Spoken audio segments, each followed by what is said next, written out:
শীতের এই মৌসুমে আমাদের কিন্তু খুব কমন বাসার অনেকেরই হয় একটা খুসখুসে কাশি থাকে, নাকের মধ্যে একটা একটা সর্দি ভাব থাকে, কিন্তু আসলে কিন্তু সেটা কিন্তু আমরা ওইভাবে যদি বলি যে অনেক ঠান্ডা লাগা সেটা না, নাকটা টানতে থাকি, একটু কাশি হতে থাকে।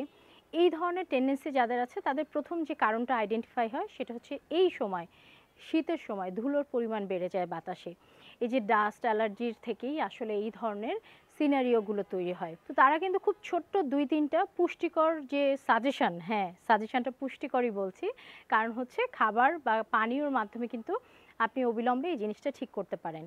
তো আসলে কি করণীয়? সকাল এবং রাতে ঘুমাতে যাওয়ার আগে, সকালে খালি পেটে এবং রাতে ঘুমাতে যাওয়ার আগে আপনি যদি একটু উষ্ণ পানিতে লেবু, মধু এবং আদা একসাথে মিশিয়ে আপনি পরিমাণ মতো নিজের পছন্দ মতো সেই জিনিসটাকে প্রতিদিন সকালে ১০০ থেকে ১৫০ ml এবং হচ্ছে একইভাবে রাতে ঘুমাতে যাওয়ার আগে, তখন যদি এই ২ বার হচ্ছে এই ধরনের একটা পানি তৈরি করে নেন, পানীয় তৈরি করে নেন, তাহলে কিন্তু এটা আপনার এই যে খুসখুসে কাশির যে টেন্ডেন্সি এটাকে কিন্তু হচ্ছে প্রোটেক্ট করে। একটু খেয়াল করে দেখেন, লেবু, আদা দুটোই হচ্ছে কিন্তু আপনার কাজ করে কি হিসাবে?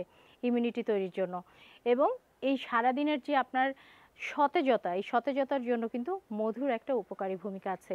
এবং সেটা যদি হয় একটু উষ্ণ পানির জন্য, যেটা সহনীয়, চায়ের চেয়ে একটু হালকা ঠান্ডা একটা পানি, সেটা আপনি আস্তে আস্তে খেলেন এবং সেটা কিন্তু আপনাকে সারাদিনের জন্য একটা এনার্জিও তৈরি করে দেবে।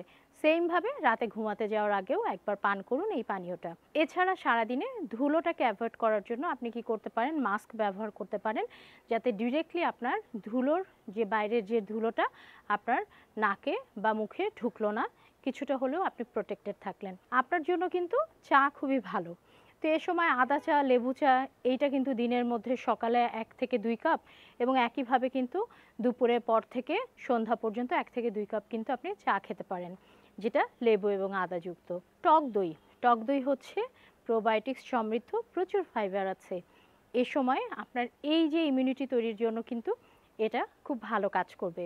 সো আপনার খাবারের কোনো একটা সময় স্ন্যাক্সে, যেটাকে আমরা হেলদি স্ন্যাক্স বলি, সকালের খাবার আর দুপুরের খাবারের মধ্যে একটা স্ন্যাক্স এবং দুপুরের খাবার আর রাতের খাবারের মধ্যে একটা স্ন্যাক্স, যে কোনো সময় কিন্তু আপনি একটু দই খেতে পারেন।